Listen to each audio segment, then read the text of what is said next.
mwumviriza ikiganiro Yesu n'inyishu, ikiganiro cy'urwaruka mutegurirwa n'ishyirahamwe Transworld Radio mu Burundi. Rwaruka, misore namwe nkumi, mwumviriza iki kiganiro muzokwibonera ko Yesu ari nyinshi mu bibazo byanyu byose.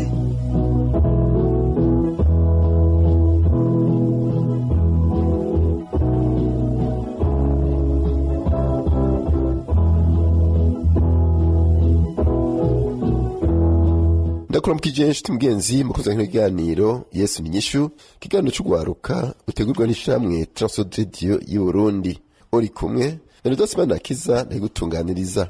Wigano yeruka twari kumwe na Kamurira Valerie, Uwimana Micheline hamwe na Bigimana Marie Claire, aho batubwiye ingene Yesu yabakirije abana. Uno munsi babona batubwira ingene Yesu abatunze mu bihe barimwo. Deka tubatege yompi dore kuri uyu Kamuregwa Valerie. Aha rero nagira nshike ukungene jewe gushika ubumbayeho muri iyo myaka 16 nireranya abana. Ni ubushobozi bw'Imana si kubw'iwanje, kuko Imana iramfasha nkarondera nkabona ndaronse.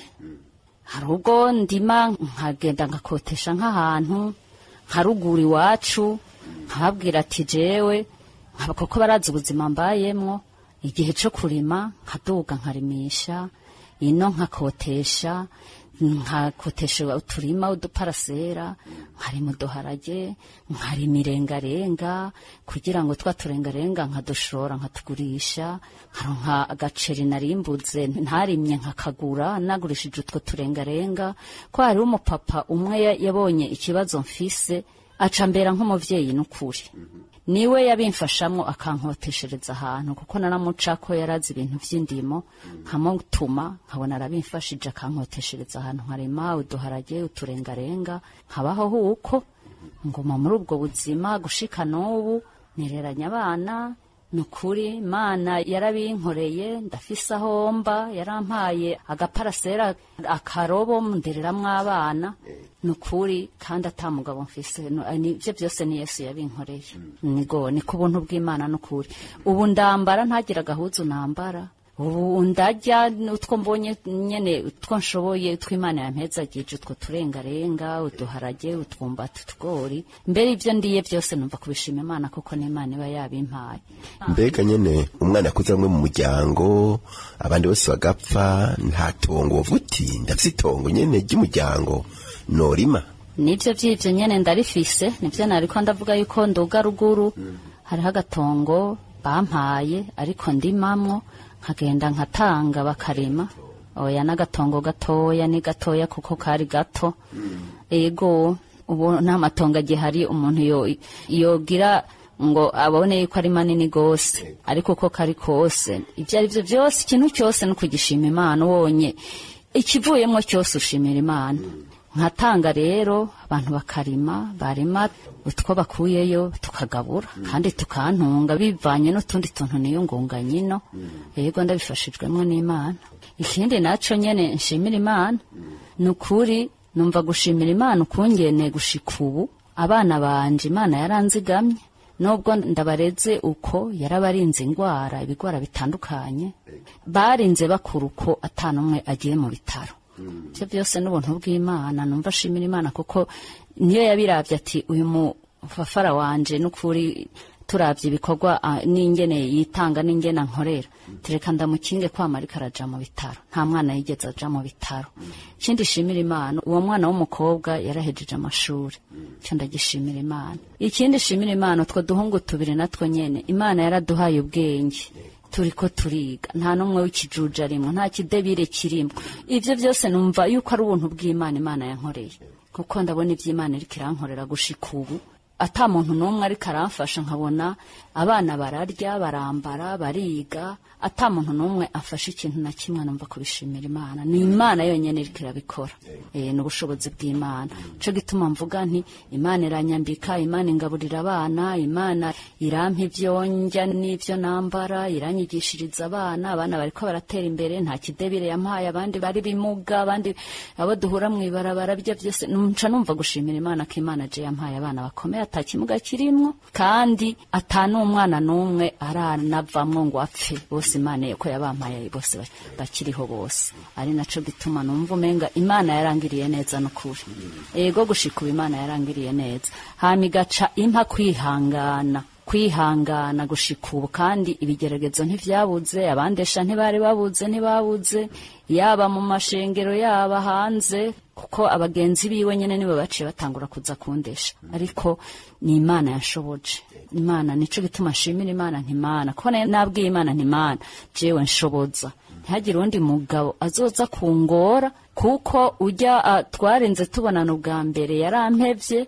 ugira kabiri siwe tuzokundana gose wewe ko ampaye abana batatu ikanirera batatu nyene nobona yuko aribo bakwiye yuko jewe ngumana ubampera amagara meza ubahe kubaho ubahe byose ubikore nk'Imana ntinanje ubu ndakugize sheri wanje abari we twambikana impeta n'ubu rero numva nkyambikanye impeta na Yesu kuko nta mugabo turasubira kubonana kuko nafashe decision y'icacu ubusambanyi kuko carambabaje cyane ku buryo ndagikuramo n'umugabo tutavyumva kumwe nukuri kuko nagomye ndavyiga ko ugiye kubaka ugaca wubaka n'umugabo mutavyumva kumwe nibigeragezo bibabaza cyane birababaza gose kandi sintu mwikomo kumana kandi nanje kwabaye kutamenya ariko ubu namenye navuze ntije ubu ndamenye ko kubaka n'umugabo mutiyumva namwe utasenze ngo baze Imana ubu ndamaze kumenya Imana camfukama nkacambwira Imana kandi nkaca nibuka rya jambo navuga ati Imana wenda kugize sheri Yesu abari wowe basheri wanje unyambike ungaburire unyigishiriza abana umpe byose ntagire ikintu kizonca intege kandi kinci ivutu n'ubu niyo mbonye umuntu w'umugabo se mpahamuka nta kintu na kimwe bimbwira urumva ntatama mu bisanzwe by'ivyisi numva yarankuyemwo ibintu vy'itama vy'ivyisi kuko nivyo bituma n'umuntu agwa mu caha jewe mbonye inyama sindayihirira imikira gose ngo numve yuko inzoga sinkirira imikira navuze kuko naguma mbwira Imana mfukama mbwira Imana mpa kwihanganira ivyo mwisi byose umpe kwihanganira ivyo mwisi byose kandi ntihagire umugabo yongera kuza kuntumbera ngo ambaze ibi niba ubona yuko ujya atwari twabanye nyene ariwe uramuzana nze ndamubona Imana ari gushika ubu ntawe iranzanira ntawe ntarasubira nasize wabo bana nta nubwo nantelefona nta nubwaza guhera ico gihe ndamubwiye ntitugende dukizwe twese tugire indowa muri eglise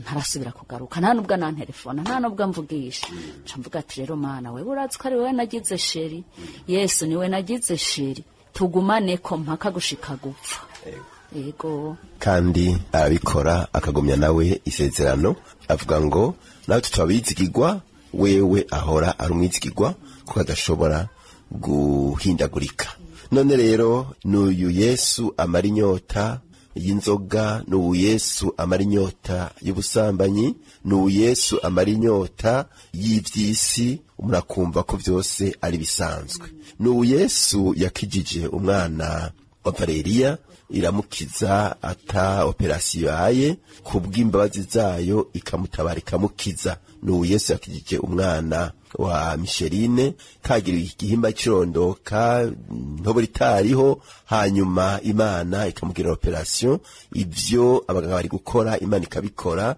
akataha anezere ko yavuga ati je kujya mu bitaro ntayabana mu nzu ntivyari vyoroshe n'ubu Yesu yamukije mu mihogo bitari vyoroshe kubw'iginyo byadutsemwo reka tuvuge ko yavuze agasema ariko Imana nyene isi n'ijuru ikamukiza kubw'amasengesho none ga Micheline ubu Yesu abariko baratwumviza bovuga ngo umwitande nk'akazina k'ubuhizi wamuhaye ni nk'akahe Yesu akazina k'ubuhizi namuhaye n'umukunzi mwiza adukunda wese arakunda abanyavyaha agakunda n'abamaze gukizwa urumva n'umukunzi wa twese kuko mpora numva ngo yanka icaha ntiyanka umunyavyaha urumva n'umukunzi wacu twese ego rero ubu nawe atarihana wacumubwira ngo iki utarihana nomubwira nawe ko yokwihana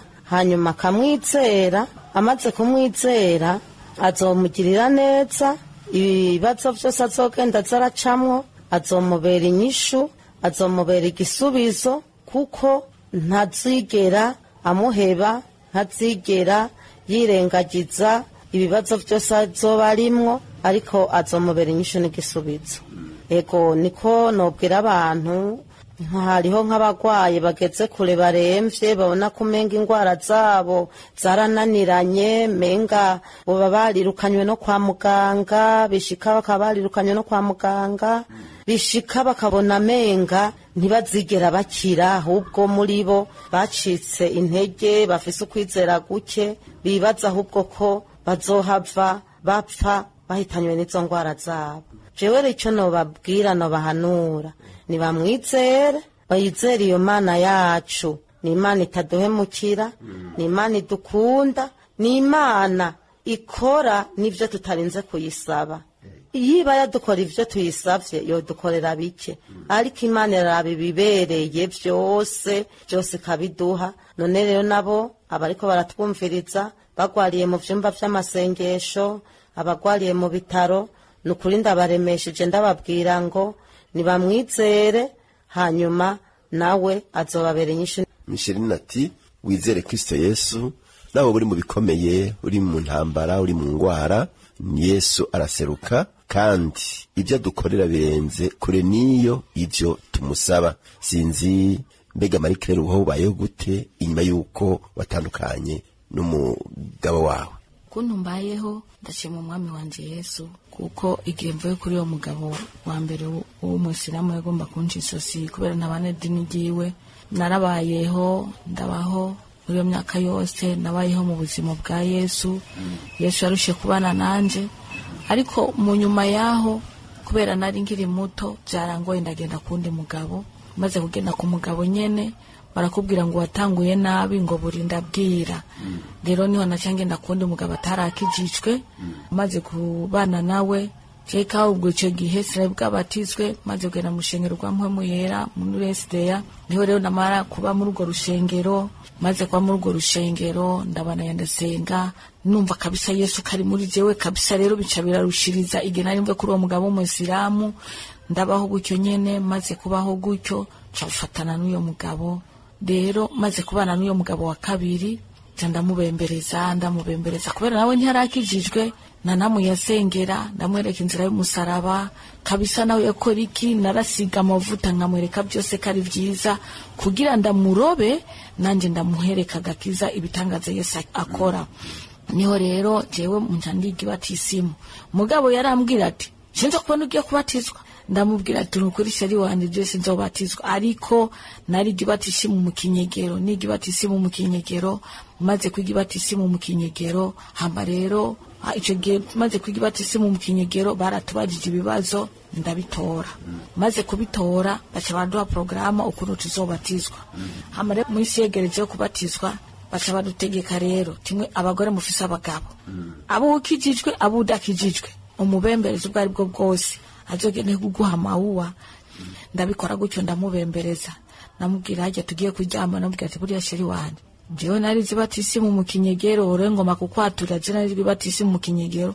Nabimubwiye kwa gatanu, twabuca tugenda kubatizwa kwa gatandatu. Rero kwa gatandatu nzogenda kubatizwa. Acarambwira ko murekera kimungora. Namubwira ati nukuri sheri wanje je nana kimwe nzo kugora. Aho nari namaze kwigura impuzu mu kinyegero, namaze gucangisha ry'amafaranga ujye mu munsi mukuru uzocangamwe n'abandi kugira tuzogira umunsi mukuru hamwe.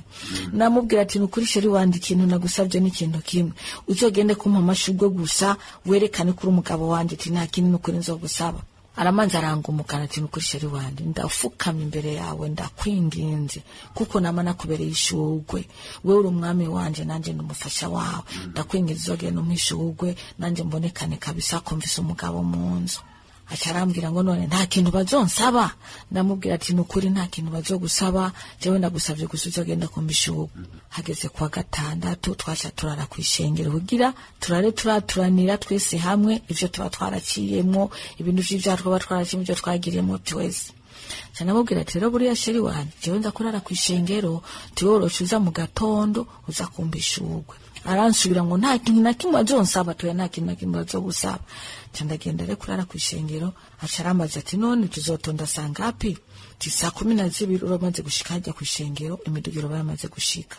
Ndamubwira ati kandi bamaze kuba mva mu mazi urocuma ishugwe, ati hanyuma baroca bamfotora mvuye mu mazi uri kuramba rya shugwe. Tego tinzobigukorera.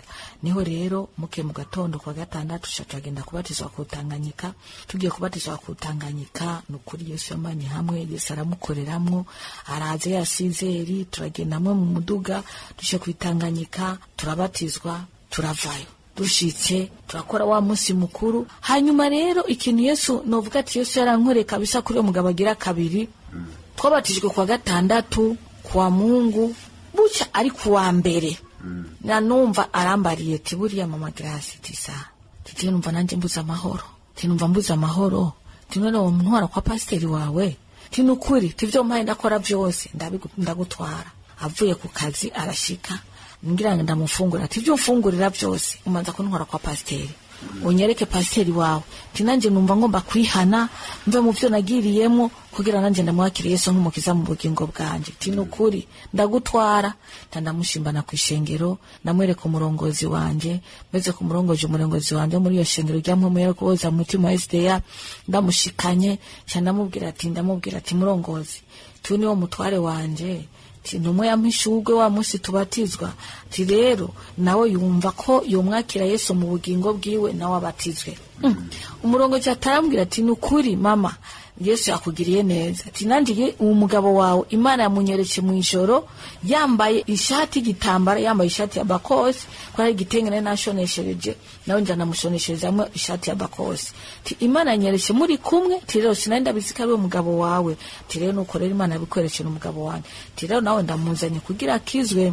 Ndabandanya gutyo nyene turabana nawe aragenda arakizwa. Amaze gukizwa nukuri turabana neza. Hanyuma haragera igihe nawe abatizwa. Nanje ndabikora kwa kundi. Amaze kwiga ibatisimu aragenda amazi menshi nawe arabatizwa. Amaze kubatizwa nukuri nanje ndagenda ndamuhishurwe. Nukuri turabana gutyo nyene. Yesu abana kutugira neza. Ariko harageze aho Satani rero aduza ingunja, kuko abantu bagoma babwira ngo hari umugabo akurikira umugore mu idini wabaye igifu n'imitu umugore yaguhaye. Kumbe ni Yesu yamufashe impiri, kuko ivyo yakora byose naguma nsiga amavuta, nawe yankorera ikosa nararisiga amavuta nkamubwira ati nukuri Yesu agira neza, ngakankanga nakubwira ati nukuri sheri wanje nta na kimwe, ati nta na kimwe byo wakoze byose ni byiza kugira ndamureka ipere mu ishengero. Nukuri turabana gutyo, tumaze kubana gutyo rero harageze aho Satana mugendera, abantu bamuremereye. Nukuri harageze rero ahampinduka. Amaze kumpinduka ariko je nivyanciye intege, nagumye kuri Yesu wanje. Nsanga babagabo bamuremereye nawe Satani yamutwaye, kandi aho rero naho yamutwaye mu ishengero bari bamaze kumugira umwizigirwa. Nukuri nabo baramuha imirimo, bamugira umuprotokole mu ishengero.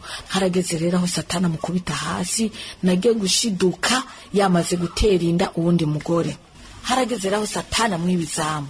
Ahe uwo mukozi w'Imana amaze kumvugisha ko tugiye guhezagirwa akazi k'amafaranga menshi, acasanga yataye izamu muri ya mafaranga aronse, agenda mu gakuku k'abandi bapapa, kuko abo bapapa bagira igikundi, umupapa umwe wese yicarana n'umugore.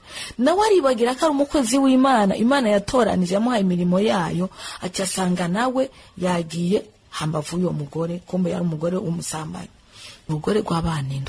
Ndavuga atariko Yesu narakunambye ko ivyo byose ntibizonje intege, ndagumana nda Yesu wanje. Uwo Yesu nagumye ndamunambako, ndagenda. Maze kugenda nshitse muhira, umutware wanje nagumye ndamubaha kujya ari umutware, ndaguma ngaho. Maze kuguma ngaho njamo n'ibintu nyene bitanguye guhinduka mu rugo,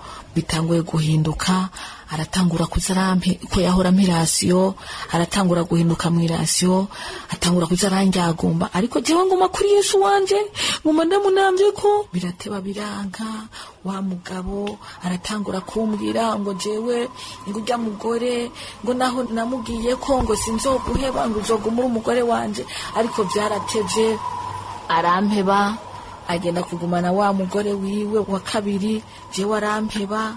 Nibavuga tuwarushe ntaruhuka, ariko mu nyuma naho byagombye kungora, ariko naguma kuri Yesu wanje. Nagenda kwishengero, nafashe umugambi, nagenda kwishengero nkavuga ati rero ubu uye ndabihevye byo gusenga. Gaca numva ijwi ry'Imana ngo ntuhebe iyo migambi witorera, jewe nakubereye umwami n'umukiza mu bugingo bwawe, sinzoguheba. Nca ndaguma kuri Yesu wanje, ndamunambako. Aho uyo mugabo rero wa kabiri ampebeye, mwarapfanye none nawe nyene yarantaye. Uyo mugabo wa kabiri yantaye mu 2017 mu mpera z'umwaka. Rero uyo mugabo wa kabiri amaze kunta, yaciye abwira mwene urugo ngo nagende kwa Yesu wiwe, yamankangisha ngo Yesu n'umugabo, ngo n'umugabo arashoboye, nagende kuri uyo Yesu wiwe amurihira inzu. Bati none ibintu by'iwawe wasize mu nzu bizogenda gute? Ati gende mufate uryo mugore mukure mu nzu muterere mwibarabara, ataho muzo wamutereye mwibarabara, nawe n'ivyo wanje mugende muterere mu barabara. Naciye niruka ku murongozi, ndamubwira ati rero mutama, wa mugabo yantaye.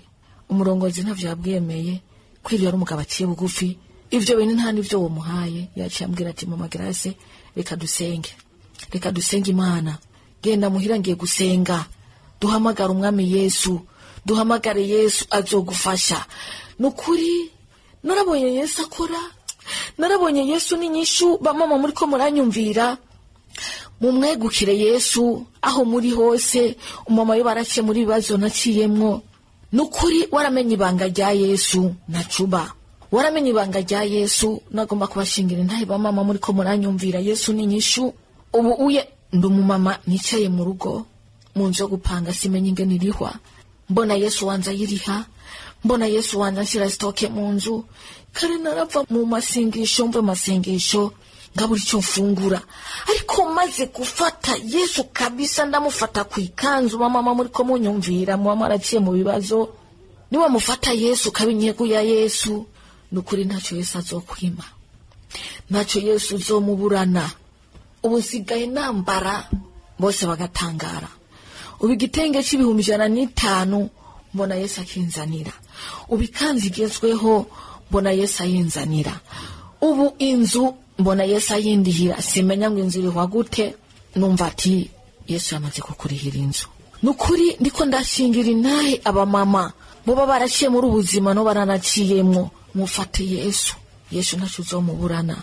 Abana banje babayeho neza, ndabarihira ishure biciye ku bushobozi bwa Yesu. Ubu ndambara igitenge kikanata, ubu ndarengana bakambara ati mama Grace ubusigaye umeze neza kweri. Nka ndababwira ati hari Yesu yapfuye ku musaraba, nukuri yongera arazuka. Ubu ndashima umwami wanje Yesu, ndashima Imana y'ukuri, Imana imbayeho kandi nafise umugabo. Nukuri noshima rero umwami wanje Yesu. none ubwo turiko turabisubiramwo inyuma, uwa mbere ntimwanditswe, wa kabiri ntimwanditswe. Valera ati jewe nahisemwo guhifata ingingo y'ukuva mu busambanyi. Ubwo si Imana yagutabaye kugira ngo ntuzupfire mu cacu ubusambanyi? Ego novuga ati nugushimira Imana, kuko urabona ko mbere ntanditswe n'uwa kabiri sinanditswe. Nukuri novuga ati noshimira Imana, kuko urumva kuri abagabo bose sinanditswe. Noshimira nshingira intaye Yesu, kandi no banongera mpanura n'abandi ba mama boba baragiye mu rugo rwego nanje nari ngezemo muri zo ntambara narimo, ku mwami Yesu atugwanira muri byinshi, bikumbure muri ivyo byose Yesu yanse ko mfira mu cyaha. Ubuhozi wundi ntiwava nawe nyene uvuga uti noneho inyishiraje? Oya, ubu narafase umwanzuro wo kuvuga ati jewe iyi myaka ngezemwo, nukuri ngomba kwiyegurira umwami wanje Yesu, nta wundi mugabo ngomba. Naciye ndamubwira ati Yesu wanje, kuyu mugabo wa kabiri agiye, ndakwinginze unyegeze, unshire mu mubi yawe, undinde abagabo b'ivyigenzi. Nca ndamubwira Yesu wanje ti wa mubiri wahora ungora, ndakwinginze ubushuhe bwose bwahora bwiyumvira umugabo ubu nkuremwo, mbinyegu yawe Yesu wanje, umbere umusheri nanje nkubera umufasha. Nuko rero nabifashe ingingo, ndavuga ati nta wundi mugabo nzosubira kuronka.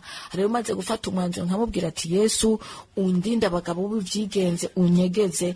Nukuri kuva uyu mugabo agiriye, kuva muri uwo 2017 gushika uno munsi muri 2005, nta wundi mugabo aranyiyumvira, kandi nanje nta wundi mugabo niyumvira. Novuga ati n'umwami wanje Yesu yanyegeje. Rero umwami wanje ahabwa icubahiro, kandi ngirwa ko mpanura abandi ba mama bamama boba baragiye muri iyo ntambara nanje no banaragiyemwo yo kuguma nicira inzira mvana n'umugabo ndondera uwundi mubivemwo ufata umwami Yesu azokubera inyishu nimba uvuga tubuzima bwo babiri kuri uyo mugabo ndiyo umugabo akubereye umutware nawe ukamubera umufasha ni mwiza ariko umugabo akwankeye nukuri nta nyungu uriyo nasanze inyungu iri mu Mana nasanze inyungu iri muri Yesu nuko nogira inama abandi ba mama bafatiye atuwa nkuko nanje nafatiye atuwa ngafira umwami wanje Yesu urumva iyo myaka yose kuva muri 2017 harashiyemo imyaka 8 fasha umwanjuro kudashaka kurondera undi umugabo rero Yesu wanje ni nyishu muri vyose amen. Nuko murakoze cyane ni kuri bishinga ntaye bariko baradushingira aba bene data mwumvise uko baciye muri byinshi ariko Yesu yamye ari nyishu kandi namarira wizi wumvise yuko amaze gufata ingingo ko Yesu yacamu hafi ubarambara ubu inzu irariwa kandi bigenda neza nibaza yuko rero bikinirwa ko umuntu afata ingingo akegurira Kristo Yesu kuko umaze kumuyegurira nawe acabona ati by'ukuri wa wundi yamara amaji sivyo Micheline?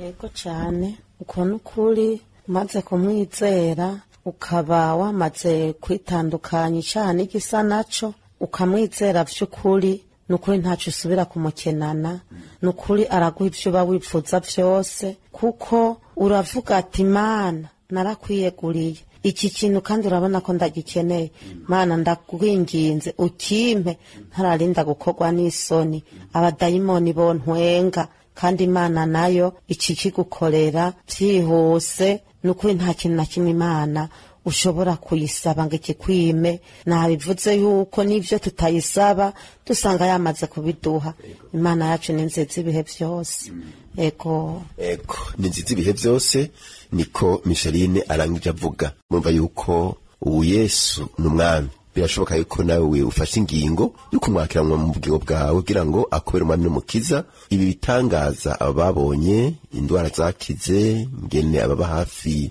mu buzima bwa misi yose nawe ukavyitega uhise mu gihugu gukizwa reka tureke Micheline asenga Imana mu ncamake. Mana data wa twese uri mu ijuru Mana uhoraho Mana ugira neza turagushimiye uburyo watangonyaranye natwe ukaba urangizanije natwe Mana none turagukengurukiye segaba w'amahanga turagushize hejuru kuri no sana kano kanya Mana umwanya wose tumaze hano Mana wabanye natwe aho twariko turashinga intahe hariho aboba bipfuje kuba bo kwihana none Mana nziza turakwinginze data buja ubaharire Mana nziza mu byo babagenderamwo byose Mana ubeze kandi ubatunganye papa nabo nyene data buja baze bakubone Mana ubuzo bakore bikomeye nibihambaye Mana nziza ubabe hafi ubagwanira intambara zose ubarinde kugwa no kuvunika Mana nziza uzobukoze nabo data buja baze babone ko kwihana ari vyiza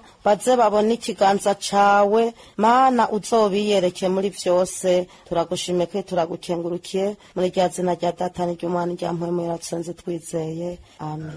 Ikiganiro cyacu cy'umusigaruke ngaha tukadukengurukiye abaturamishije twari kumwe na Uwimana Micheline hamwe na Bigirimana Marie Claire hamwe na Amurera Valeri Ndasana kisa mwari kumwe abanda basize bifuriza ibihe byiza ufite ikibazo cyo kunganira telefoni 71 amajana 24 ijana na 97 canke 69 amajana 499 amajana 619 iyo uresanga ko WhatsApp cyangwa dusanga dukorera nimero ya mbere ibara ryitrejerer inimero 27 mugire ibihe byiza naho butaha.